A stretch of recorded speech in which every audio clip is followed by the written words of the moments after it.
கர்த்தர் நல்லவர். இந்த நல்ல நாளில் உங்கள் மத்தியில் ஆண்டோட வார்த்தையை பகிர்ந்து கொள்ள தேவன் பாராட்டின நல்ல கிருபைக்காக ஆண்டவரை நான் துதிக்கிறேன். ஒரே ஒரு வசனத்தை வாசிக்கலாம். பிலிப்பியருக்கு எழுதின நிருபம், அப்போஸ்தலனாகிய பவுல் பிலிப்பியருக்கு எழுதின நிருபம் 4ஆம் அதிகாரம் 6வது வசனத்தை நாம வாசிக்கலாம். பிலிப்பியர் 4:6. நீங்கள் ஒன்றுக்கும் கவலைப்படாமல் எல்லாவற்றையும் குறித்து உங்கள் விண்ணப்பங்களை ஸ்தோத்திரத்தோட கூடிய ஜெபத்தினாலும் வேண்டுதலினாலும் தேவனுக்கு தெரியப்படுத்துங்கள். ஓகே, ஒன்றுக்கும் கவலைப்படாமல். Price God. கவனிக்கிறீங்களா எல்லாரும்? ஒன்றுக்கும் என்ன பண்ணக்கூடாது? கவலைப்படக்கூடாது. இன்னைக்கு காலையில சில ஆட்களை பார்த்தா இப்படி கப்பல் கவுந்தா மாதிரி இப்படி ஒரு முகம், ரொம்ப பரிதாபமா, சிலர்லாம் ரொம்ப வேதனையோட இருக்கீங்க. ஒன்றுக்கும் கவலைப்படாதீங்க. ஆமேன்னு சொல்லுங்க பார்க்கலாம். அப்ப இந்த பரிசுத்த பவுல் அந்த பிலிப்பு சபைக்கு எழுதும் பொழுது ஒன்றுக்கும் கவலைப்படாமல் அப்படின்னு சொல்றாரு. அப்போ ஒரு தேவ பிள்ளைகளுக்கு ஒரு ஆலோசனையா சொல்றாரு, ஒன்றுக்கும் நீங்க என்ன பண்ணாதீங்க, கவலைப்படாதீங்க. ஆனா நீங்க யோசிச்சு பார்த்தீங்கன்னா யதார்த்தமா அப்படி எதுக்குமே கவலைப்படாம இருக்க முடியுமா? முடியாது. அது சொல்றதே கவலையா சொல்றீங்க பாருங்க. அது எப்படி பாஸ்டர் சொல்றதுக்கே எவ்வளவு கவலையா இருக்குது பாருங்க. என்னத்தை நீங்க போங்க, ஒன்றுக்கும் ஊர்பட்டதே சுமந்துகிட்டு இருக்கான். ஒன்றுக்கும் கவலைப்படாம இருக்க முடியாதுன்றதுதான் நம்மளுடைய எண்ணம். ஆனா நான் உங்களுக்கு சில காரியங்களை பரிசுத்த வேதத்துல இருந்து நான் உங்களுக்கு ஒரு 3 முக்கியமான குறிப்புகளை இன்னைக்கு சொல்ல போறேன். நீங்க ஏன் கவலைப்படக்கூடாது, கவலைப்படுறதுனால உண்டாகிற பாதிப்புகள் என்ன, முதல்ல அதை சொல்றேன்.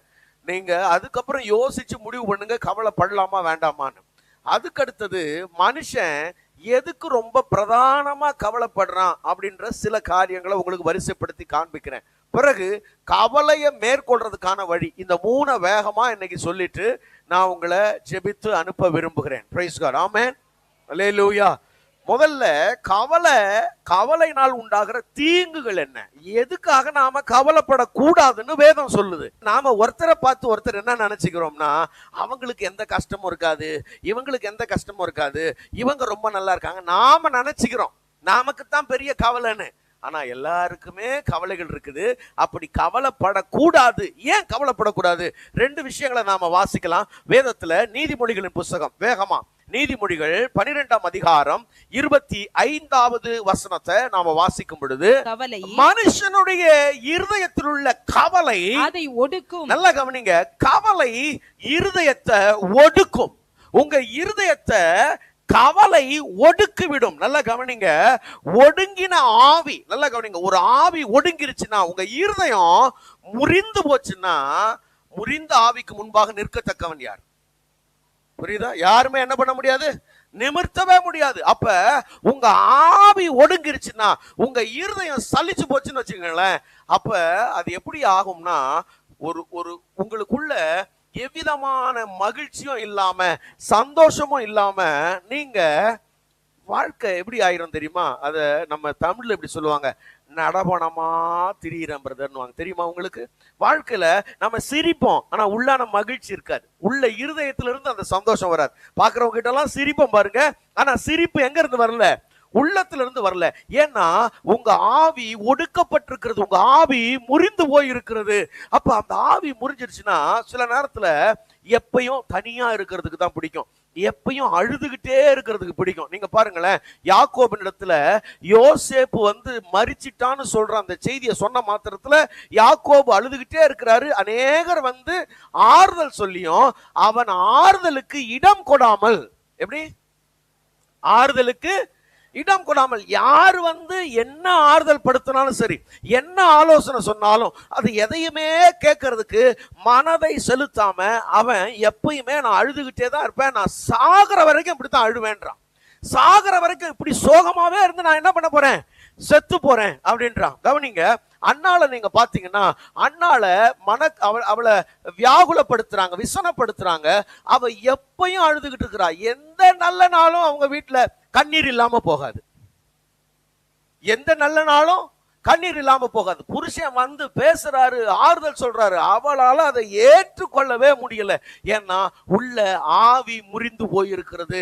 சில காரியங்களை குறித்து கவலைப்பட்டு உங்க இருதயம் முறிந்து போகுமானால் நான் சொல்றேன், தேவன் கொடுக்கிற சந்தோஷத்தையும் தேவன் கொடுக்கிற சமாதானத்தையும் உங்களோட வாழ்க்கையில நீங்க அனுபவிக்க முடியாது. மாத்திரமல்ல, நீங்க அனுபவிக்க முடியாமல் போகிறது மாத்திரமல்ல, உங்களை சுற்றி இருக்கிற உங்களுடைய சூழ்நிலைகளையும் நீங்க என்ன ஆக்கிருவீங்கன்னா அது சமாதான குலைச்சல் நிறைந்த ஒரு இடமா மாறிடும். அப்ப தயவு செய்து முதல்ல உங்க இருதயத்தினுடைய சமாதானத்தை காத்துக்கொள்ளணும்னா கவலைப்படாத நிறுத்துங்க. பிரைஸ் காட், ஆமென். இங்க பாருங்களேன், நீங்க கவலைப்படுறதுனால ஆண்டவர் சொல்றாரு, உங்க தலையில இருக்கிற ஒரு முடியை ஆகிலும் உங்களால கருப்பாக வெண்மையாக என்ன பண்ண முடியாது, மாற்ற முடியாது. நாங்க டை அடிச்சிருவோம் பாஸ்டர், நான் அதை சொல்லல சரியா? டை அடிச்சு மாத்துறது இல்ல. நம்ம சரீரத்தினுடைய வளர்ச்சியில ஒரு முழத்தை அவர் சொல்றாரு, ஒரு முழம், நான் சொல்றேன் 1 இன்ச்சு கூட கூட்ட முடியாது. 1 இன்ச்சை கூட கூட்ட முடியாது, குறைக்க முடியாது. கவலைப்படுறதுனால எதையுமே மாற்ற முடியாது. நான் சொல்றேன், கவலைப்படும் பொழுது உங்களுடைய எண்ணங்கள்ல ரொம்ப சிதைந்து போகிறது. அடுத்தது என்ன செய்யணும்னு உங்களால யோசிக்க முடிய மாட்டேங்குது. நீங்க உங்களை முன்னேற்றி செல்லக்கூடிய எல்லா காரியங்கள்ல இருந்தும் அது உங்களை முடக்கி போட்டு விடுகிறது என்பதை நீங்கள் மறந்து விடாதிருங்கள். பிரைஸ் காட், ஆமென். ஆகவே தயவு செய்து கவலைப்படாதீர்கள். கவலை என்ன பண்ணும்னா உங்களை ஆண்டவருடைய வல்லமை எல்லாம் மறக்க பண்ணிடும். பாருங்களேன், இயேசு கிறிஸ்து இவங்க வீட்டுக்கு போறாரு, மரியாள் வீட்டுக்கு போறாரு இல்லையா? லாசரு மரியாள், லாசரு செத்துட்டார். இறந்து போன லாசருவை எழுப்புறதுக்காகத்தான் இயேசு கிறிஸ்து என்ன பண்றாரு, அவங்க வீட்டுக்கு போறாரு. அவங்க வீட்டுக்கு போனா பாருங்க, பாதத்துல உட்கார்ந்து வசனம் கேட்டது யாரு? மரியாள். வசனம் கேட்காதது யாரு? மார்த்தாள். இவங்க 2 பேருமே வர்றாங்க. 2 பேருடைய இருதயமும் இப்ப கவலையினால நிறைஞ்சிருக்குது. கவலையினால நிறைஞ்சிருந்தா இப்ப இயேசு கிறிஸ்து வரார் உயிர் தெழுப்புறதுக்கு. அந்த அம்மா சொல்லுது, மார்த்தாள் சொல்லுது, ஆண்டவரே நீர் இருந்தீரானால் மரித்திருக்க மாட்டான். இப்ப என்ன பண்ண முடியாது உங்களால? இப்ப ஒண்ணும் செய்ய முடியாது. சரி, இந்த அம்மா தான் கொஞ்சம் வசனம் கேட்காதது, அதனால மரியாள் கிட்ட போவோம்னா அந்த அம்மா என்ன சொல்லுது தெரியுமா? அந்த அம்மா அதே சொல்லுது, நீர் இங்க இருந்தீரானால் அவன் மரித்து இருக்க மாட்டான். என்னையா வசனம் கேட்டவனும் ஒரே மாதிரிதான் இருக்கான்? யோசிச்சு பாருங்களேன். சர்ச்சுக்கு வர்றவனும் ஒரே மாதிரிதான் இருக்கான், சர்ச்சுக்கு வராது. இதுல என்ன இருக்கு வித்தியாசம்? பெரிய வித்தியாசம். அப்ப 2 பேரும் இருதயத்துல கவலைகள் நிறைந்ததுனால தேவனுடைய வல்லமைய அவங்க குறைவாக மதிப்பிடக்கூடிய ஒரு நிலை அங்கே உருவாகிறதை நாம் பார்க்கிறோம். மகதலேனா மரியாள் ரொம்ப கவலையோட போறாங்க இயேசு கிறிஸ்துவோட கல்லறையில் அவரை பார்க்கிறதுக்கு. இயேசு கிறிஸ்து எழும்பி வந்து, ஸ்திரீயே யாரை தேடுகிறாய் அப்படின்னு சொன்னா அந்த அம்மா அவரை தோட்டக்காரர் என்று நினைத்து எங்க ஆண்டவரை வச்ச இடத்துல அவரை காணலன்னு சொல்லுது. அந்த அம்மாவோட கண்ணில் வழிஞ்ச கண்ணீர் இப்ப யார மறைச்சிருச்சு? இயேசுவையே மறைச்சிருச்சு. ரொம்ப கவலைப்பட்ட ஆண்டவரே பக்கத்துல வந்து நின்னா கூட உனக்கு தெரியாது. கவலைன்னு இருதயத்துல கவலையை போட்டு நிறைச்சிங்கன்னா உங்க இருதயம் கவலைனால நிறைஞ்சதுன்னா அங்க பாருங்களேன், தேவனே உங்களுடைய வாழ்க்கையில அவருடைய வல்லமையை விளங்க பண்ண விரும்பினாலும் அந்த வல்லமையை வெளிப்படாதபடி உங்க கவலைகள் தடுத்துரும். நீங்க இன்னொரு வசனத்தை வாசிக்கும்படி கேட்கிறேன். ஏன்னா நீங்க கவலைப்படுறதுனால என்ன நடக்குது அப்படின்றத தெரிந்து கொள்ளணும். மத்தேயு 13ஆம் அதிகாரம் 22வது வசனத்தை நாம வாசிக்கும் பொழுது, முள்ளுள்ள இடங்களில் விதைக்கப்பட்டவன் வசனத்தை கேட்கிறவனாயிருந்தும் உலக கவலை, நல்லா கவனிங்க, உலக கவலை வந்து அந்த வசனம் பலன் தராதபடி அது என்ன பண்ணுதான்? நெருக்கி போடுகிறது. எத்தனை பேர் சர்ச்சுக்கு வந்தது ஆசீர்வாதம் நினைக்கிறீங்க? பிரைஸ் காட், ஆமென், ஹல்லேலூயா. சபைக்கு வர்றது ஆசீர்வாதமானது தானே? இங்க வர்றோம், என்ன ஆசீர்வாதமானது? சபைக்கு வர்றது எப்படிங்க ஆசீர்வாதமானது? இங்க வந்து தேவனுடைய வார்த்தையை கேட்கிறோம் நாம, ஆமாவா இல்லையா? ஆண்டோட வார்த்தையை நம்ம காதுகள்ல கேட்கிறோம். கேட்கிற வார்த்தையை இருதயத்துல சுமந்துக்கிட்டு போறோம். அப்ப இந்த இருதயமாகிய நிலத்துல அது விதைக்கப்பட்டு அது என்ன பண்ணுதான்? 30, 60, 100 பலன் தருகிறது. அப்ப இங்க விதைக்கிற வேலையத்தான் இங்க வர்ற எல்லா ஊழியக்காரரும் நம்ம பாஸ்டரும் சேர்ந்து செய்யறாங்க. அப்ப விதைக்கப்பட்ட வசனம் பலன் தரணும்னா நீங்க வீட்டுக்கு போய் அதை நீர் பாய்ச்சிக்கிட்டே இருக்கணும். பிரைஸ் காட், ஹல்லேலூயா. ஆமா, நீங்க நீர் பாய்ச்சதுன்னா திரும்ப திரும்ப அதை பேசி அதை தியானிச்சு அதை சொல்லி ஜெபம் பண்றது தான் அதுக்கு நீர் பாய்ச்சறது. அப்ப நம்முடைய கவலைகள் உள்ள வந்து நம்முடைய இருதயத்தை நிறைச்சு கேட்ட வசனம் பலன் தராதபடி அது என்ன பண்ணிடுதுன்னா கெடுத்து போடுகிறது. அப்ப அருமையான தேவனுடைய பிள்ளைகளே, நான் சொல்றேன், உங்க கவலைகள் உங்களை ஒடுக்கிறோம். உங்க கவலைகள் ஆண்டவருடைய பிரசன்னத்தை, ஆண்டவருடைய வல்லமையை மட்டுப்படுத்திடும். உங்களுடைய கவலைகள் வசனம் உங்களுக்குள்ள பலன் தராதபடி செய்துவிடும். கடைசியா ஒண்ணு சொல்றேன், இது ரொம்ப முக்கியம். கர்த்தர் வருவார்னு எத்தனை பேர் நம்புறீங்கம்மா? ஆண்டவர் வருவார்னு நம்பிக்கை இருக்கா உங்களுக்கு? வருகையில போவோம்னு நம்புறீங்களா? ஆனா ரொம்ப கவலைப்படுற ஆட்கள் வருகையில போக முடியாதான். வாசிக்கிறீங்களா? வாசிங்க, லூக்கா 21:34 வாசிங்க. எங்கள் பெருந்திண்டியினாலும் உங்கள் இருதயங்கள் பெருந்திண்டியினாலும் வெறியினாலும் லௌகீக கவலைகளினாலும் பாரமடையாதபடிக்கு நீங்கள் நினையாத நேரத்தில் அந்த நாள் உங்கள் மேல் வராதபடிக்கும். அந்த நாள் எந்த நாள்? தேவன் வருகிற அந்த நாள், கர்த்தர் மேகங்கள்ல வெளிப்படுற அந்த நாள் வராதபடிக்கு எச்சரிக்கையாயிருங்கள். அப்ப உலக கவலைகள்னாலே உங்கள் இருதயம் பாரம் அடைந்ததானால் ஆண்டவர் வரும் பொழுது அதை குறித்து நீங்க அக்கறையா இல்லாம நீங்க வேற ஏதோ கவலையில இருந்தீங்கன்னா வருகையில போக முடியாது. எவ்வளவு பெரிய ஆபத்து பாத்தீங்களா? எவ்வளவு பெரிய ஆபத்து இருக்கு கவலைப்படுறதுனால. பக்கத்துல கைப்படி சொல்லுங்க, இப்படி கவலைப்படணுமா? நீ இப்படி ஒரு கவலை தேவையா உனக்கு? பாருங்களேன், ஆண்டவரிடத்திலிருந்து நன்மையை தடுத்துருது, நம்மளை ஒடுக்கிறது, நம்மளை சுற்றி இருக்கிற சூழ்நிலைகளை கெடுத்துருது. ஆமாவா இல்லையா? வருகைக்கே போக விடாம பண்ணிருது. இந்த கிறிஸ்தவ வாழ்க்கைய ஆண்டவருடைய வருகையை எதிர்நோக்கி தான் வாழ்ந்துகிட்டு இருக்கிறோம். எத்தனை பேர் இதை நம்புறீங்க? அல்லேலூயா. அப்படி ஆண்டவருடைய வருகை எதிர்பார்த்து வாழ்ற நாம கைவிடப்படுறதுக்காக வாழ்றோம்? அவருடைய வருகையில எப்போ போவோம்னு காத்துக்கிட்டு இருக்கிறோம். அப்ப இந்த கவலைப்பட்டுக்கிட்டே இருப்போம்னா உங்களை வருகையில போக விடாதபடி அது தடை செய்துரும். ஆண்டவர் எச்சரிக்கையா இருங்கன்றார். உங்க பைபிள்ல இருக்காமா? இல்ல பாஸ்டர்மா பைபிள்ல தான் அப்படி இருக்குன்னு போல. உங்க பைபிள்ல அப்படி இருக்கா பாருங்களேன். உங்க எல்லாரும் பைபிள்லயும் அப்படியா இருக்கு? எச்சரிக்கையா இருங்கன்னு போட்டிருக்கா பாருங்க. அப்படிதானமா போட்டிருக்கு? ஆமால. அப்ப எச்சரிக்கையா இருக்க சொல்றாரு. எல்லாரும் கவலைப்பட்டு கர்த்தருடைய வருகையில கைவிடப்படாதபடி. ஆமென். சரி, நாம ரொம்ப பிரதானமா, இரண்டாவது குறிப்பு, நம்ம ரொம்ப பிரதானமா கவலைப்படுற சில காரியங்களை பற்றி நான் உங்களோட பேச விரும்புறேன். வாசிக்கிறீங்களா? நீங்க வாசிங்க பார்க்கலாம். மத்தேயு 6:25 வசனத்தை நாம வாசிக்கலாம். ஆகையால் எண்ணத்தை உண்போம், எண்ணத்தை குடிப்போம் என்று உங்கள் ஜீவனுக்காகவும் எண்ணத்தை உடுப்போம் என்று உங்கள் சரீரத்திற்காகவும் கவலைப்படாதிருங்கள். நல்ல கவனிங்க. முதல்ல மனிதர்கள், பெரும்பாலான மக்கள் கவலைப்படுவது எதுக்குன்னா ரொம்ப சிம்பிள். என்ன சாப்பிடுறது, என்ன உடுத்துறது. நம்முடைய அனுதின தேவைகளுக்காக கவலைப்படுறது தான் அதிகம்.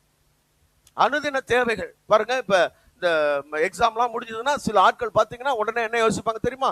எக்ஸாம் முடிஞ்ச உடனே பிள்ளைகளுக்கு ஸ்கூல் திறந்துடும், ஃபீஸ் கட்டணும்யா, காலேஜில் அட்மிஷன் போடணும், அந்த காலேஜுக்கு இத்தனை லட்சம் ஆகுது, இந்த அட்மிஷன் போடுறதுக்கு இவ்வளோ ஆகுது. அப்படியே தேவைகளை நினைச்சு அப்படியே தகைக்கிறது. அனுதின தேவைகள். ஆண்டவர் சொல்றாரு, நீ அதுக்கெல்லாம் ஏன்பா கவலைப்படுற? உன்னுடைய உணவுக்காக, உடைக்காக நீ ஏன் கவலைப்பட்டுக்கிட்டு இருக்கிற? அந்தந்த தேவைகளெல்லாம் நான் சந்திக்க மாட்டேனான்னு கேட்கிறார். அவர் சொல்றாரு, எக்ஸாம்பிளாவே காட்டுறாரு. யாரை காட்டுறாரு? ஆகாயத்து பறவைகளை. நீங்க என்னைக்காவது கவனிச்சு பார்த்திருக்கீங்களா? ஆகாயத்து பறவைகளை கவனிச்சு பார்த்திருக்கீங்களா? என்ன பார்த்தீங்க? பார்த்தது இல்லைன்றாங்க. பார்க்கணும். அவர் சொல்றாரு, அவர் கேட்கிறாரு, அவைகள் பாருங்களேன், உலகத்துல மனிதர்கள் பஞ்சத்துல சாகுறாங்கல்ல, அந்த மாதிரி இந்த பறவைகள்லாம் பஞ்சத்துல செத்ததா நீங்க கேள்விப்பட்டிருக்கீங்களா? பஞ்சத்துல பறவைகள் சாகாது. பஞ்சத்துல விலங்குகள் வேணா சாவும். ஏன்? ஏன்னா இந்த விலங்குகள்லாம் இவன் தான் பராமரிக்கிறான். இவனுக்கே சாப்பாடு எல்லாம் அதுக்கு எங்க சாப்பாடு போடுவான்? பறவைகள் பஞ்சத்துல சாகாது. Price God. ஆமென். ஆமா, சமுத்திரத்துல இருக்கிற மீன்கள் சில நேரத்துல இவனுக்கு ஏதாவது கழிவ கலந்துட்டா அது சாகும். இல்லைன்னா தேவனால் போஷிக்கப்படுற எதுவுமே சாகாது. Price God. ஆமென். அவர் சொல்றாரு, அதெல்லாம் எங்க போய் உழைக்குதுன்னு நினைக்கிற? காலையில எழும்புது, என்ன பண்ணுது? காலையில எழுந்த உடனே என்ன பண்ணுது? ஆமா, கர்த்தாவே ஸ்தோத்திரம், அவ்வளவுதான் வேலை பார்க்குது. ஆமா, வேலையை பார்த்த உடனே அதுக்கு வயிறு நிறைஞ்சிருது. அதுக்கு மேல எடுத்துட்டு வந்து யாருக்கு? குட்டிக்கும் ஊட்டுது, அதுவும் நிறைஞ்சிருது, அதுவும் வளருது. அப்ப அதெல்லாம் வாழ்க்கைய ரொம்ப சிறப்பா வாழுது. ஆமாவா இல்லையா? தேவைகளுக்காக அது என்ன பண்ணல? கவலைப்படல. எண்ணத்தை உடுத்துவோம்னு கவலைப்படுதா? அவர் சொல்றாரு. எதை பார்க்க சொல்றாரு தெரியுமா? யார பார்க்க சொல்றாரு? புஷ்பங்கள்னா என்னது? புஷ்பம்னா என்னது? பூக்கள், ஃப்ளவர்ஸ். கவனிங்க, அவர் சொல்றாரு, காடுகள்ல விளையிற மலர்களை போய் என்ன பண்ணுங்க, பாருங்க அப்படின்றாரு. அவர் சொல்றாரு, சாலமோன் ராஜா இருக்கானே, இந்த சாலமோன் ராஜா இஸ்ரவேல்ல அந்த ராஜா மாதிரி அவ்வளவு பெரிய பணக்காரனே இல்லையா. அந்த ராஜாவே தன்னுடைய சர்வ மகிமையிலும் இந்த காட்டு புஷ்பத்தை மாதிரி உடுத்தினதே கிடையாது. இந்த காட்டு புஷ்பத்தை உடுத்துற தேவன் உன்னை உடுத்து வைக்க மாட்டாரா? நான் சொல்றேன், உன்னோட உணவு, உடை, இருப்பிடம், உனக்கான கல்வி, உனக்கான அத்தியாவசியமான நீ நினைக்கிறல்ல, இதெல்லாம் எனக்கு அவசியமானதுன்னு, அது அத்தனையும் கொடுக்கிறதுக்கு தேவன் வல்லவரா இருக்கிறான்னு நினைக்கிறேன். அவைகளை குறித்து நீ என்ன பண்ணாத, கவலைப்படாத. யோசேப்பு சொல்றார் யாக்கோபு கிட்ட, உங்களுடைய தட்டுமுட்டுகளை குறித்து கவலைப்பட வேண்டாம், என்கிட்ட வந்துருங்க, நான் பாத்துக்கிறேன். சட்டி இல்ல, பக்கெட் இல்ல, டம்ளர் இல்ல, அதுக்கெல்லாம் கவலைப்படாதீங்க. உங்களுடைய எல்லா தேவைகளையும் தேவன் சந்திக்க வல்லவரா இருக்கிறார். அல்லேலூயா, அல்லேலூயா. ஆமா, சில ஆட்கள், இது ஒண்ணு. ரெண்டாவது, சில ஆட்கள் எதுக்கு கவலைப்படுறான் தெரியுமா? வாசிங்க பார்க்கலாம். 1 கொரிந்தியர் 7ஆம் அதிகாரம் 21வது வசனம். அடிமையாய் நீ அழைக்கப்பட்டிருந்தால் கவலைப்படாதே. நீ சுயாதீனனாக கூடுமானால் நலமென்று அனுசரித்துக் கொள். அடிமையாய் நீ அழைக்கப்பட்டிருந்தால் அதுக்காக என்ன பண்ணாத, கவலைப்படாத. நல்லா கவனிங்க, அந்த நாட்கள்ல ரோமர்கள்ல சில இப்படி என்ன பண்ணாங்கன்னா, சிலர் பிறக்கும் போதே அடிமையா பிறந்துருவாங்க. அவங்களுக்கு ரொம்ப சுயாதீன, அந்த ரோம குடியுரிமை இல்லாததுனால நான் அடிமையா பிறந்துட்டேனே அப்படின்னு அவங்களுக்கு ஒரு கவலை. சில ஆட்களுக்கு தங்களுடைய நிலை, நாங்க இப்படி பிறந்துட்டோமே, இந்த குடும்பத்துல பிறந்துட்டோமே, இப்படி வாழ்ந்துட்டோமே, இந்த அப்பா அம்மாவுக்கு பிறந்துட்டோமே, இந்த ஆளை கட்டி தொலைச்சிட்டோமே, புரிஞ்சுதா? தங்களுடைய நிலை குறித்து ரொம்ப கவலை. இப்பெல்லாம் மோசையெல்லாம் ஆண்டவர் கூப்பிடுறாரு, ஊழியத்துக்கு வாப்பா, நான் தகுதி இல்லை. அவரு கிதியோனை கூப்பிடுறாரு, வாப்பா மீதியானரை முறியடிக்கிறது, நான் தகுதி இல்லை, என் குடும்பம் அதுக்கெல்லாம் ஒர்த்து இல்லை. சவுலை கூப்பிடுறாரு, ராஜாவா இருக்கணும், உடனே அவர் சொல்றாரு, நான் தகுதி இல்லை, நான் பென்யமீன் கோத்திரம். இப்ப யார் இதெல்லாம் கேட்டது? உன் குடும்பம், குலம், கோத்திரம், எஜுகேஷனு, இதெல்லாம் பார்த்து ஆண்டவர் கூப்பிட்டாரு. சிலருக்கு இதெல்லாம் நினைச்சு ரொம்ப கவலை. நான் இந்த குடும்பத்துல பிறந்துட்டேன்.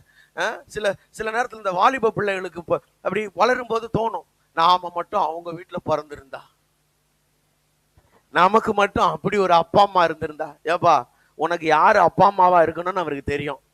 பிரைஸ் காட், ஆமென். நல்லா சத்தமா சொல்லுங்க. உனக்கு அவர் அப்பா அம்மாவா இருக்கிறதுனால தான் நீ இப்படியாவது இருக்கிற, பாராட்டணும். ஆமென் சொல்லுங்க பார்க்கலாம். அப்ப நாம இன்னைக்கு இருக்கிற இந்த நிலைக்காக யாரும் கவலைப்படாதீங்க. கர்த்தர் என்ன நல்லா வச்சிருக்கிறாருன்னு சந்தோஷப்படுங்க. அல்லேலூயா. ஆமா, நீங்க இன்னும் நல்லா இருப்பீங்க, இன்னும் வாழ்ந்திருப்பீங்க. சின்ன சின்ன பிரச்சனைகள் இருக்குல்ல, அதெல்லாம் மாத்திடுவார் ஆண்டவர். இந்த சூலமித்தியா இருக்கா பாருங்க, இந்த சூலமித்தியா யாரவா? நான் உங்க பக்கத்து வீட்டுக்காரு மாதிரி யோசிக்கிறீங்களே.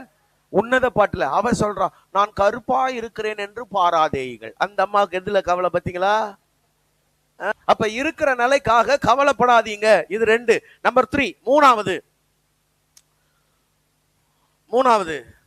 மத்தேயு 6:34, நாளைக்காக கவலைப்படாதிருங்கள். எத்தனை பேரு எதிர்காலத்தை பற்றி ரொம்ப கவலைப்பட்டுக்கிட்டே இருக்கிறீங்க? ஃபியூச்சர், நாளைக்கு என்ன ஆகும்? நாளைக்குன்னா நாளைக்கே கிடையாது. சில ஆட்கள் பாருங்களேன், சில ஆட்கள் இந்த குழந்தை வயிற்றுல இருக்கும் போதே ஸ்கூல் அட்மிஷனை பத்தி யோசிச்சுட்டு இருப்பான். பார்த்துருக்கீங்களா? குழந்தை வயிற்றுல, இந்த ஸ்கூல்ல எல்லாம் என் பிள்ளைக்கு சீட்டு கிடைச்சு என்னைக்கு வாழ்ந்து. சில ஆட்கள் பாருங்க, பொம்பளை பிள்ளை பிறந்த உடனே என் பிள்ளைய கல்யாணம் முடிக்கிறதுக்குள்ள சவரன் 10 லட்சம் போயிடும் போல இருக்கு. இப்ப அதுவா கவலை உனக்கு? 10 லட்சம் போனான்னா 10 கோடி போனான்னா போட்டு கட்ட போறவர் கர்த்தரு. ஆமாவா இல்லையா? அல்லேலூயா. புரியுதா நான் சொல்றது உங்களுக்கு? சில ஆட்கள் எதுக்கெல்லாம் கவலைப்படணுமோ அதுக்கெல்லாம் வெறும் எதிர்காலத்தை பற்றி ரொம்ப கவலை. நாளைக்கு என்ன பண்ணுவோம், நாளைக்கு என்ன பண்ணுவோம். இன்னைக்கு நம்ம சாப்பிட்டோம்ல, இன்னைக்கு சந்தோஷமா இருக்கிறோம்ல, அதுக்காக ஆண்டவருக்கு நன்றி சொல்லணுமா இல்லையா? நாளைய தினத்தை குறித்து ஏன் யோசிச்சுட்டு இருக்கிறீங்க? சில ஆட்கள் பாருங்களேன், பாருங்க, எதிர்காலத்தை குறித்த அக்கறையா இருப்பது வேற, எதிர்காலத்தை குறித்து கவலையா இருப்பது வேற. சில ஆட்கள் அக்கறையா இருக்கிறதா நினைச்சுக்கிட்டே கவலையாயிருவாங்க. நான் சொல்றது புரியுதா? எதிர்காலத்தை குறித்து அக்கறையா இருக்கிறது இல்ல, அது ரொம்ப நல்லது. நாளைக்கு நமக்கு என்னெல்லாம் வேணும், நாளைக்கு வாங்கி வைக்கிறது, கொஞ்சம் சேர்த்து வைக்கிறது, எடுத்து வைக்கிறது, இதெல்லாம் நல்லது, இதெல்லாம் தப்பு சொல்லல. ஆனா இந்த அக்கறை கவலையா மாறிடக்கூடாது. எப்படி தெரியுமா? இன்னைக்கு இருக்குது, நாளைக்குன்னு எடுத்து வச்சிட்டோம், ஒருவேளை இன்னைக்கு இல்ல, என்ன பண்ணலாம் சொல்லுங்க? இன்னைக்கு இல்ல, ஐயோ போன மாசம் எடுத்து வச்சோம், இந்த மாசம் எடுத்து வைக்கலன்னு என்ன ஆயிருது? இப்ப அக்கறை கவலையா மாறிடுது. போன மாசம் 5000 ரூபாய் மிச்சம் பிடிச்சேன் சிஸ்டர், அதை வச்சு சமாளிச்சுட்டேன் சிஸ்டர், இந்த மாசம் ஒண்ணுமே இல்ல சிஸ்டர், இப்ப அக்கறை கவலையா மாறிடுது. அப்ப அக்கறைய கவலையா மாற விடாதீங்க. ஏன்னா கவனிங்க, வேதத்துல நீங்க வாசிச்சீங்கன்னா, மிகுதியாய் சேர்த்தவனுக்கு என்ன ஆகலையா? மீதி ஆகலையா. குறைவாய் சேர்த்தவனுக்கு குறைவாவும் இல்ல. பிரைஸ் காட், ஆமென். புரியலையா உங்களுக்கு? கவனிங்க, ஆண்டவர் இஸ்ரவேல் ஜனங்களை வனாந்தரத்துல நடத்திக்கிட்டு வராரு. யாத்ராகமம் 16ஆம் அதிகாரத்துல மன்னாவை ஒரு நாளைக்கு எவ்வளவு வேணுமோ எடுத்துக்க சொல்றாரு. உங்க வீட்டுல எத்தனை பேர் இருக்கிறீங்களா? 4 பேர் இருந்தீங்கன்னா ஒரு ஆளுக்கு 1 ஓமர் வீதம் நீங்க என்ன பண்ணுங்க? ஆமா, 4 ஓமர் எடுத்துக்கங்க, திருப்தியா சாப்பிடுங்கன்னு சொல்றாரு. அப்ப 6ஆம் நாள் ஓய்வு நாள் வரும்போது மட்டும் அடுத்த நாளுக்கு உரியதை என்ன பண்ணுங்க? சேர்த்து கொள்ளுங்கன்றார். இப்ப தேவையானதுக்கு எடுத்து சாப்பிடுங்க, மிச்சம் வைக்காதீங்க. அதுதான் ஆண்டவர் சொல்றது. இப்ப நாம என்ன பண்றோம்னா, நாளைக்காக கவலை. நம்ம எப்பவுமே அப்படித்தான். என்ன விஷயம்னா, அடுத்த நாளுக்காக கவலைப்பட்டு சேர்த்து வச்சாங்க இந்த இஸ்ரவேல் ஜனங்க. அடுத்த நாள் காலையில எழுந்து பாக்குறாங்களாம், அதெல்லாம் பூச்சி பிடிச்சு போச்சுன்னு வசனம் சொல்லுது.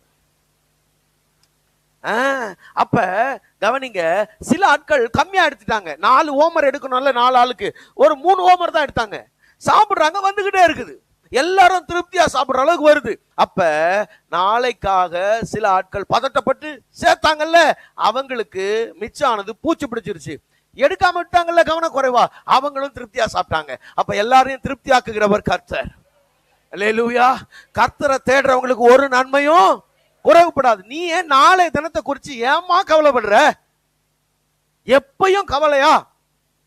எதிர்காலத்தை குறித்து தயவு செய்து கவலைப்படாதிருங்கள். அல்லேலூயா.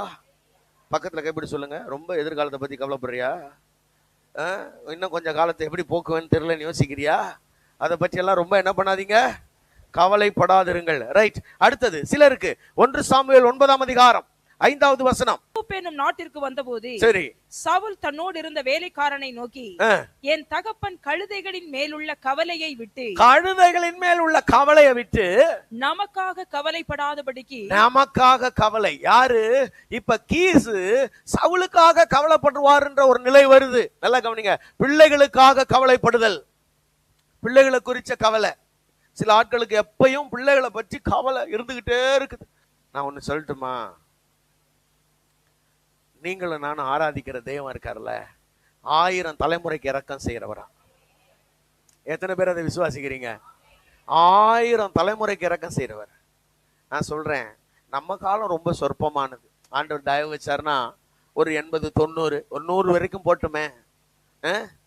100 வரைக்கும் போட்டோம். அதுக்கு பிறகு யாரு பாப்பா? கர்த்தர் தான் பாப்பாரு. அல்லேலூயா. ஆமா, நீ உன் பிள்ளைகளின் பிள்ளைகளை பார்த்தனா சந்தோஷம், அதை தாண்டி 1000 தலைமுறைகளை அவர் பார்த்துக்குவாரு. பிள்ளைகளை பற்றி ரொம்ப கவலைப்படாதீங்க. சில ஆட்கள் எப்ப பாரு, ஐயோ என் பிள்ளைங்க அப்படியே கவலை. தயவு செஞ்சு விட்டுருங்க. நீங்க அப்படி கவலைப்படுறது உங்க பிள்ளைகளை கெடுத்துரும். நீங்க ரொம்ப உங்க பிள்ளைங்க மேல அக்கறையா இருக்கிறதா நினைச்சுக்கிட்டு பண்ற நிறைய விஷயங்கள் உங்க பிள்ளைய கெடுத்துருன்றேன்.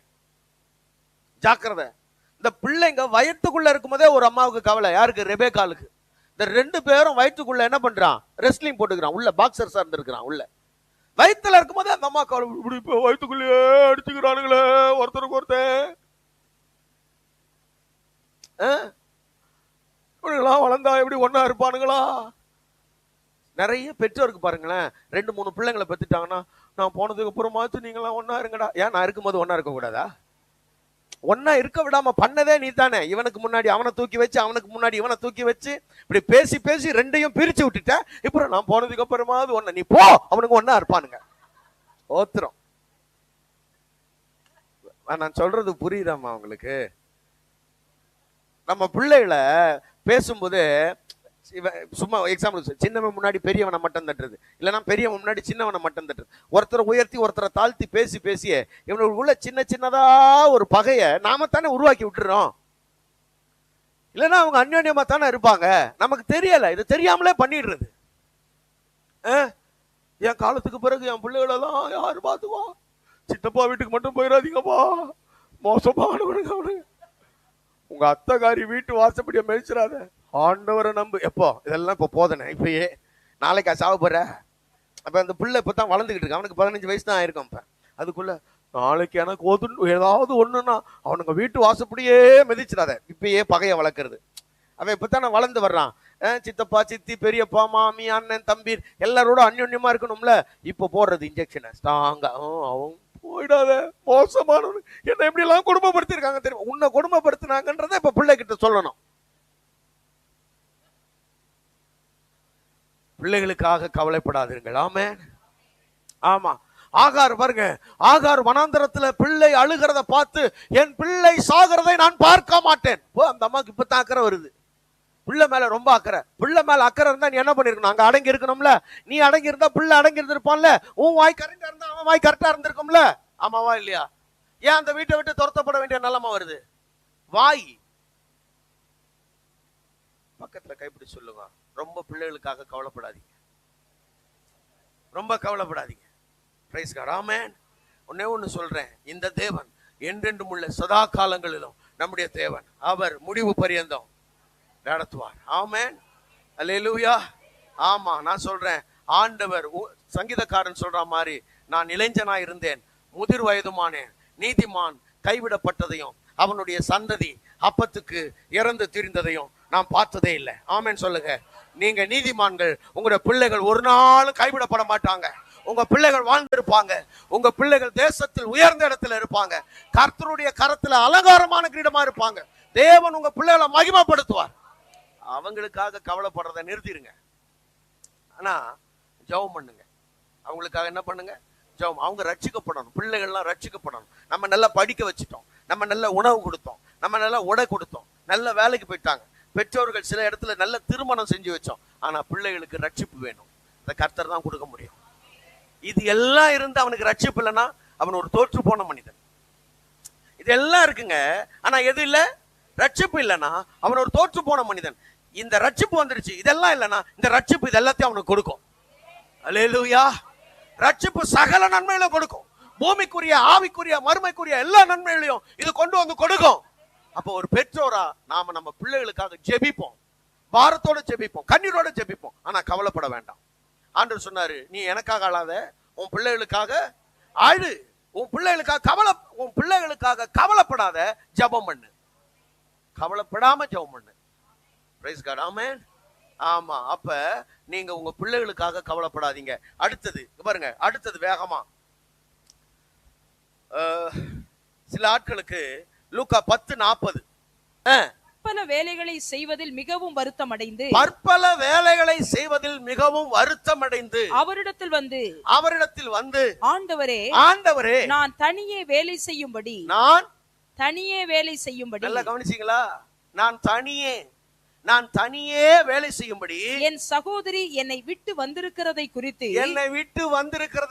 உமக்கு கவலை இல்லையா? கவனிங்க, இந்த அம்மாக்கு என்ன கவலைன்னா, நான் ஒண்டியா கஷ்டப்படுறேன்றது ஒரு பக்கம், ஒண்டியா கஷ்டப்படுறேன்றது இன்னொரு பக்கம். Praise God. அல்லேலூயா. சில ஆட்களுக்கு வேலை பளு அதிகமா இருந்ததுன்னு வைங்களேன், ரொம்ப கவலைப்படுவான். ரொம்ப ஒர்க் பிரஷருங்க, வேலை அங்கேயும் வேலை, ஆபீஸ்ல காலையில எழுது அங்க போய் அங்க வேலை முடிச்சுட்டு வந்தா வீட்டுக்கு வந்தா வீட்டுல மலை மாதிரி குவிஞ்சிருக்குதுங்க, துணியும் பாத்திரமும். அவ்வளவு வேலையும் செஞ்சுட்டு போய் படுக்கிறதுக்குள்ள மறுபடியும் பாத்திரத்தெல்லாம் அழுக்காக்கி போட்டுறாங்க. என்னங்க எப்படிங்க வேலை செஞ்சு? எல்லாம் நாம் தான் பண்ணணும். கடைக்கு போறது நானு, பால் வாங்குறது நானு, கரண்ட் பில்லு கட்டுறது நானு, எல்லாம் நான் தான் பண்ணணும். இந்த மாதிரி வேலை பளு, அந்த வேலை பளுவை தனியா செய்யறதுல இன்னும் ஒரு பிரஷர். சிலருக்கு இவங்க குடும்பத்தையே அப்படிதான் சுமந்துக்கிட்டு இருக்கிறான், சுமை தாங்கி. நான் கொஞ்சம் இப்படி நகர்ந்துட்டேன், குடும்பம் விழுந்துடும். நான் கொஞ்சம் அசைஞ்சிட்டேன், குடும்பம் விழுந்துடும். சாமி நீ தயவு செஞ்சு கொஞ்சம் அசை.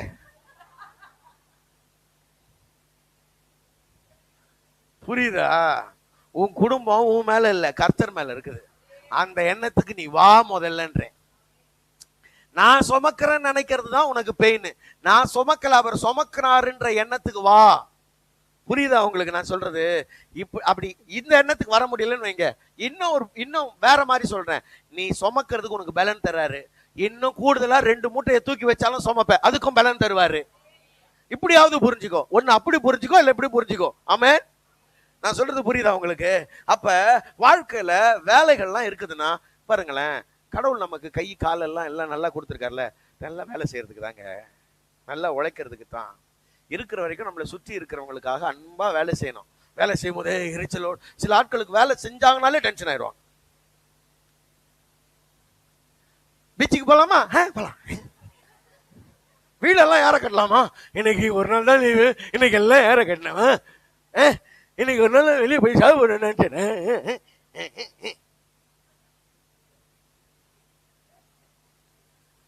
என்னன்னா அவங்களுக்கு அந்த வேலைய அவங்கள செய்ய சொல்றது அவங்களுக்கு பிடிக்கல.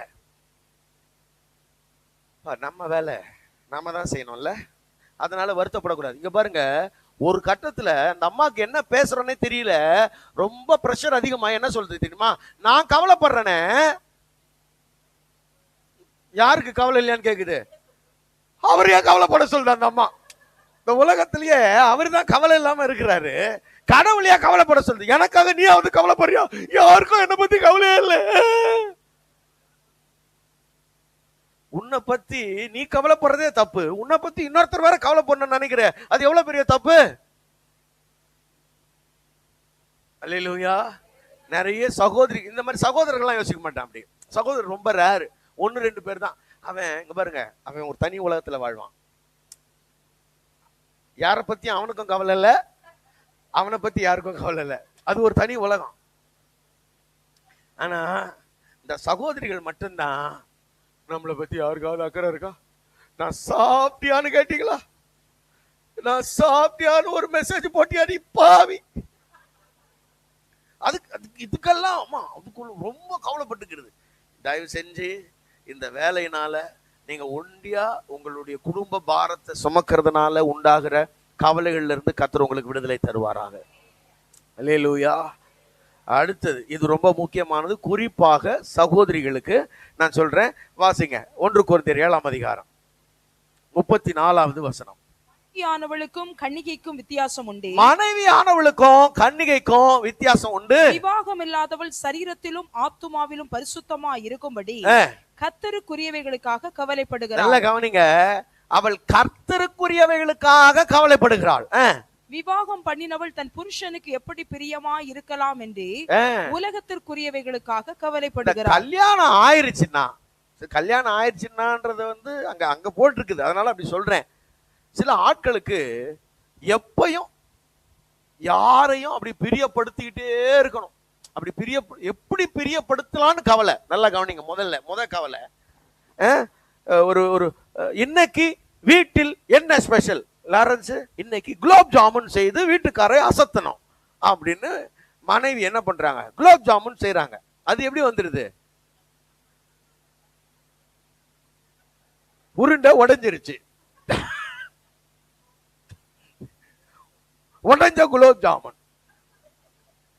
இதை கொண்டு போய் வீட்டுக்கார்ட்ட கொடுத்தா அவர் என்னம்மா பிசைஞ்சு ஈஸியா கொடுத்துருக்கேன்னு சந்தோஷமா வாங்கி சாப்பிட்டு இருக்கணும். அதை சாப்பிடாம இதுக்கு பேர் என்னன்னு கேட்கிறாரு. இதுதாங்க குலோப் ஜாமுன்னு சொல்லுது.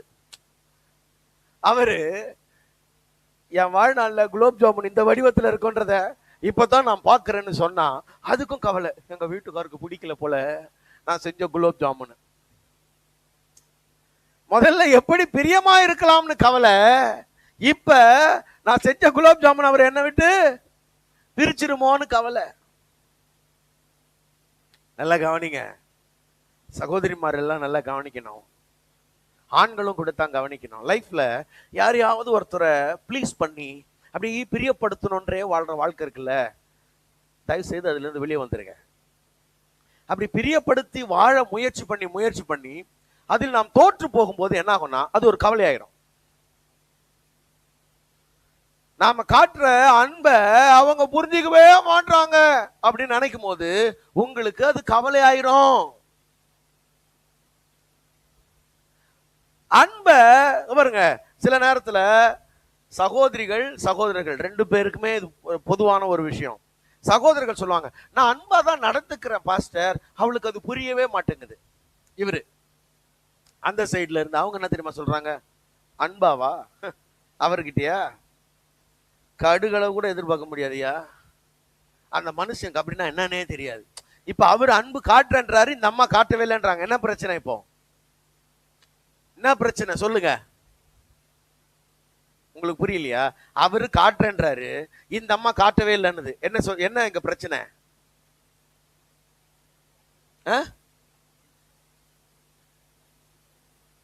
பூந்தியா? இந்த அம்மாக்கு புரியுற மாதிரி காட்டல அவரு, இந்த அம்மாக்கு புரியுற மாதிரி அன்பு காட்டுறதுக்கு அவருக்கு தெரியல. அவரு காட்டுறாருல அந்த அன்பு, அதுதான் அன்புன்னு இந்த அம்மாவுக்கு புரியல.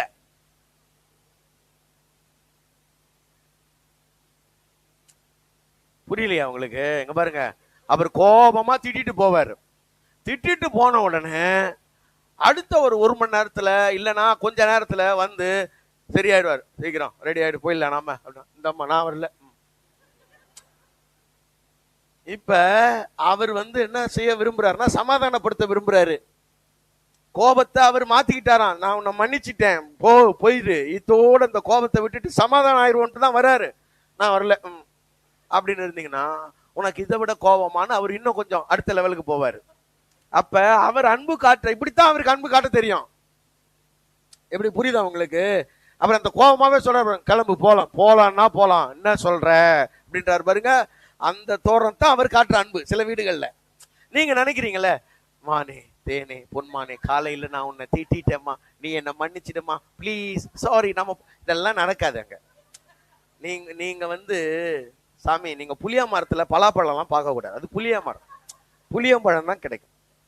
நீ பலாப்பழம் காய்க்கணும்னு நினைச்சுன்னா காய்க்கவே காய்க்காது, ஏமாந்து தான் போயிடுவேன்.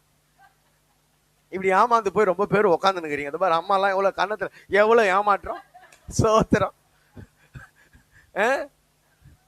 எந்த மரத்துல எந்த பழத்தை எதிர்பார்த்து காய்ச்சா தானே, காய்க்கவே காய்க்காது, அது வேற மரம், மரம் வெரைட்டியா வேற, அதை புரிஞ்சுக்கோ நீ. அப்ப எப்படி லைஃப்ல பிரியப்படுத்தலாம்? சில ஆட்கள் பாருங்களேன், காலமோன கடைசியில தான் இது புரியுது.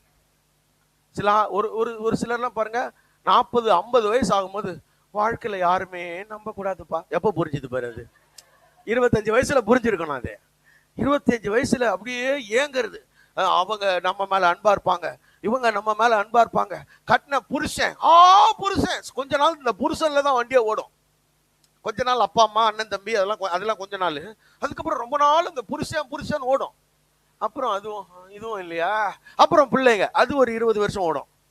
இப்படியே ஏமாந்து போய் எப்படித்தான் காலமெல்லாம் ஏமாற்றமா, ஏமாற்றம் மட்டும்தானாமா வாழ்க்கை உங்களுக்கு. ஒரு வசனம் படிங்க, ஆதியாகமம் 29க்கு வாங்க. ஆதியாகமம் 29 31 இருந்து 35 வேகமா. அற்பமாய் எண்ணப்பட்டாள் என்று கர்த்தர் கண்டு அவள் கர்ப்பம் தரிக்கும்படி செய்தார். ராகேலோ மலடியா இருந்தாள். கவனிங்க, ராகேலோ மலடியா இருந்தாள். இந்த வீட்டுல லேயாளுக்கு 4 பிள்ளைகள் பிறக்குது. இந்த வீட்டு கதை பெரிய கதை, அதை நான் இப்ப சொல்லல, டைம் ஆயிடுச்சு. இந்த ஆளு மேய்ப்பரு, அவங்க மாமனாரு 1 வாங்கினா 1 ஃப்ரீன்னு கல்யாணம் பண்ணி வச்சுட்டாரு. அந்த அம்மா கொஞ்சம் சரியில்லை, அந்த கொஞ்சம் கண்ணு ஒரு மாதிரி இருக்கும், அதனால வெளியில எங்கேயும் கட்டி கொடுக்க முடியாதுன்னு சொல்லி கல்யாணம் பண்ணிட்டார், இலவச இணைப்பு அந்த அம்மா. அதனால இவரு பாருங்க ராகேல் மேல அன்பா இருக்காரு. லேயாள் வீட்டுக்கு சும்மா கல்யாணம் பண்ணிட்டோமேன்றதுக்காக வர்றாரு. ஆனா ஆண்டவர் பாருங்க, கல்யாணம் பண்ணிட்டோமேன்னு வந்தாலும் அவ அற்பமா என்ன பண்றா, எல்லாராலையும் அற்பமா என்ன பண்றான்னு நினைச்சு ஆண்டவர் அவ கற்பம் தரிக்கும்படி செஞ்சுட்டார். அவ கற்பம் தரிச்சு பிள்ளை பெற்ற உடனே அந்த அம்மா என்ன நினைக்குது, பிள்ளை பிறந்த உடனே அந்த அம்மா நினைக்குது, எங்க வீட்டுக்காரர் இதுக்கப்புறம் என் மேல பாசமா இருப்பாரு. அங்க ராகேல்ல அந்த ஆளு ஒரு ஒரு ஒரு மாசத்திலேயே ஒரு வாரம் தான் வீட்டுக்கு வருவான். மற்ற நாள்லாம் வனாந்திரத்திலே தான் கிடப்பான். இந்த ஒரு வாரம் வீட்டுக்கு வந்தா அந்த ஒரு வாரத்துல ஒரு நாள் தான் லேயாள் வீடு, 6 நாள் அங்க இருப்பான். இந்த அம்மா என்ன யோசிக்குது, ஒரே நாள் தானே அங்க போற, அங்க ஒரே நாள் போயிட்டு வர்றவன் அவளுக்கு குழந்தை இருக்கு, எனக்கு குழந்தை இல்லை, இந்த 6 நாளும் இங்க சண்டை. 6 நாளும் வீட்டுல எப்படி போகுது? சண்டையில போகுது. கவனிங்க, அடுத்தது அங்க போனா அடுத்தது குழந்தை. அந்த அம்மா அடுத்த முறையும் திருந்தவே இல்லை. அந்த அப்பையும் பாசமா இல்லை. 2வது 3வது 4 பிள்ளை பிறக்கிற வரைக்கும் அந்த அம்மா ஏங்கிட்டே இருக்குது. 4வது பிள்ளை பிறந்த பிறகு கொஞ்சம் அறிவு வருது, நான் இப்பொழுது கர்த்தரை துதிப்பேன். எப்ப? அது வரைக்கும் கொஞ்சமாச்சு கவனமா இருங்க. போயிட்டே இருக்காத, உருகாத மெழுகு மாதிரி. சகோதரர்களுக்கு கொடுத்தான், அன்பே ஆறு உயிரே அமுதே. நேத்து என்னப்பா நம்ம வேலண்டைன்ஸ் டேன்றான்ல, வாழ்க்கைலாம் போயிடும். வாழ்க்கை பாருங்க, படிப்பு போயிடும், அறிவு போயிடும், பணம் போயிடும், டைம் போயிடும், எல்லாம் வேஸ்ட் ஆயிரும். அதான் வேலண்டைன்ஸ் டே. கொண்டாடுறவன் கொண்டாடு, எதிர்காலத்தை கெடுத்துக்க. அப்ப யாரையும் அப்படி பிரியப்படுத்தணும்னு ஓடிக்கிட்டே இருக்காதீங்க, அது பெரிய கவலை ஆயிரும். ஒருத்தரை பிரியப்படுத்தணும்னு நினைச்சுக்கிட்டே இருக்கிறது, அவங்க நம்ம மேல பிரியமா இல்லைன்னு தெரியும் போது அது பயங்கர வழியா இருக்கும் உங்களுக்கு. கடைசியா ஒண்ணு மட்டும் சொல்லுங்க, வேகமா வாசிங்க பார்க்கலாம். மார்க் 4:38, வேகமா 4:38.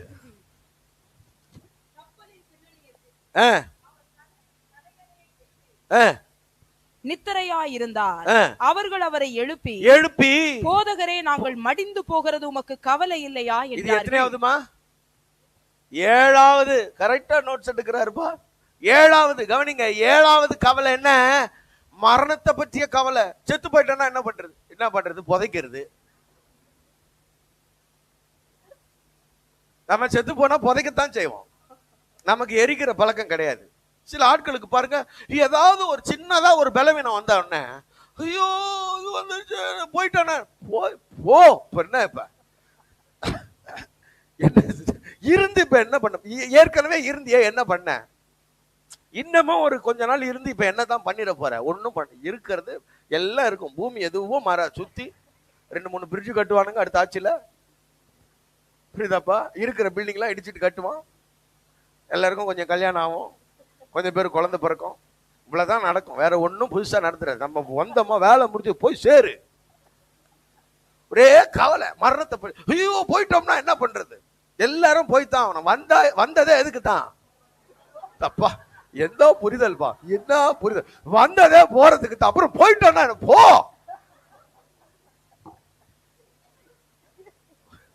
ஒண்ணு மாத்திரம் உங்களுக்கு சொல்றேன், நல்ல கவனிங்க தேவ பிள்ளைகள்.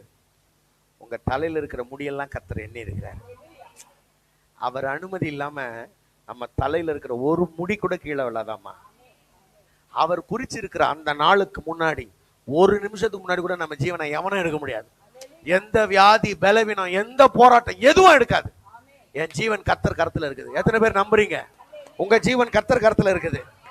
அவர் குறித்த நேரத்துல நம்ம போய் சேரணும், அதான் நல்லது. ஆமென். அப்ப மரணத்தை பற்றிய கவலை வேண்டாம். சரி, அப்போ இவ்வளோ காரியங்களை பற்றி கவலைப்படுற மனுஷங்க இன்னும் நிறைய இருக்குது. பட் இதுதான் பிரதானமா மக்கள் கவலைப்படுற காரியங்கள். என்னென்ன சொல்லுங்க பார்க்கலாம். நம்பர் 1 அனுதின கவலை, அனுதின தேவைகளை குறித்த கவலை. 1 தன் நிலையை குறித்ததான கவலை. 2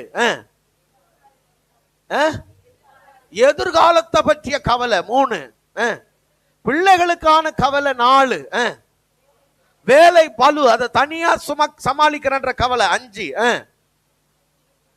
அடுத்தவங்களை எப்படி பிரியப்படுத்தலான்ற கவலை. 6 மரணத்தை பற்றிய கவலை. 7 இந்த கவலையை மேற்கொள்றதுக்கு 3 வழி. வேகமா கடகடன் வசனத்தை மட்டும் சொல்லி முடிக்க போறேன். நம்பர் 1 4:6 பிலிப்பியர் 4:6 பிலிப்பியர் வேகமா படிங்க, வேகமா.